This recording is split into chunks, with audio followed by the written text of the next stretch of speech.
Hi mga katanaw, dito po tayo ngayon sa sentro ng Paradise Farm. Ito, ang mga halaman po rito ay mga kape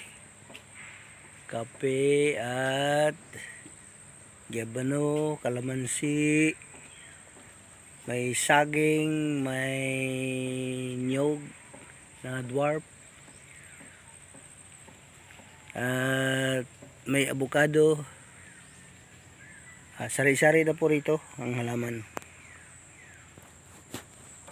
Yan po.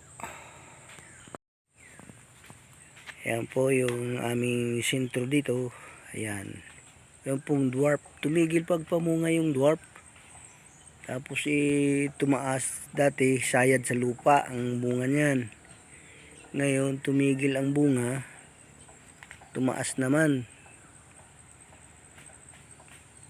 Tapos ito naman po yung gyabano. Wala pa pong bunga. Yan, gyabano po ito. Yan. Saging. Saging po dito, saba. Yan, gyabano.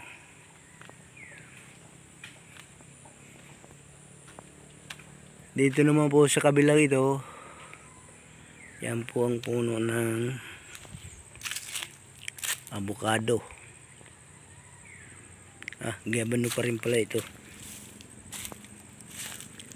Gyabano pa rin. Ayan po, yung bunga niya, maliit pa. Akala ko avocado na eh. Ito po yung kalamansi, gyabano, at kape. Kape po namin, mayroon na pong buko-buko. May mga buko na po ito. Kasi nakabulaklak na. Yan po yung bulaklak niya. Pag naalis tong pinakatuyong bulaklak na ito, yan, buko na po yung susunod niyan. Bunga na.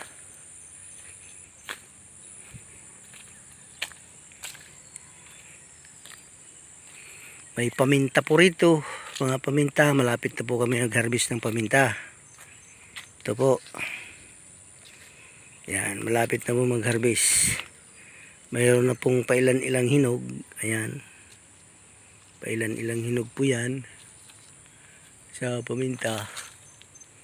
Kaya malapit na po yan. Po ang kalamansi. Kalamansi po namin.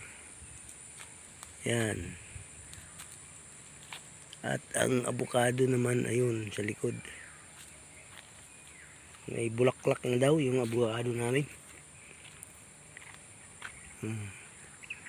Yung avocado pong yan di bumbilya.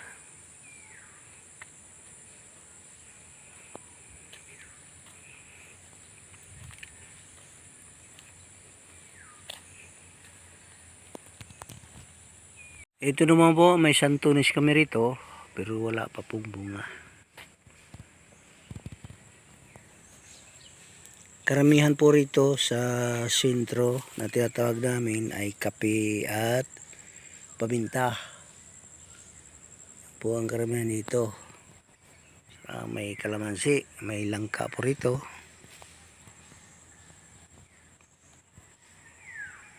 Ito po yung mga bago naming puno ng langka. Yan po, hindi pa ho ito nagtatagal, siguro mga 3 taon lang. Langkang ito, o 2, mahigit. Ito po yung kasamahan ng langka na kasama sa 3 taon. Namumunga na po ito.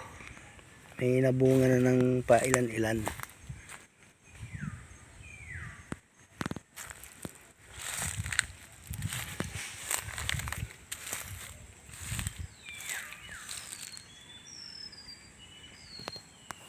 Ito naman po yung aming bagras kanan kung tawagin.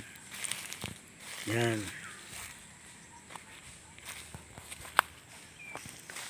Nandito po si Paring Joseph. Siya po ang nagtatabas po rito. Pabata at kapon ng kape. Yan po siya. Siya lang po nag-iisa po rito. Siya pong nakatuka sa mga pagpabata at kapon ng mga kape. Pinapabata. At sinusuluyan, nililinis yung puno. Yan po naman na yung tangke namin. Siya po nagsusupply ng pangpadilig namin doon sa nursery.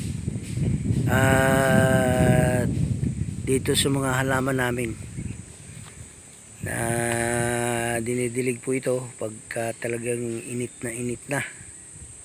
Kasi namamatay po ang halaman namin pagka mainit na. Po yung mga kahoy dito, ito po ay Nara po yan. Tapos yung kadais naman ay Melina. Okay po mga katanaw, ito lang po yung bahagi ko sa inyo na pinakasintro namin. Yan po ang pinapalinisan ko, pinakasintro. At tayo po ay maglakad papunta na tayo sa kubo. Kuha po tayo ng malunggay at akin pong isama sa natin sa sambong. Siya pong ating iniinom, maintenance, para gamot po sa aking karamdaman na may diabetes. At yung panglaban po sa kidney, sambong at malunggay.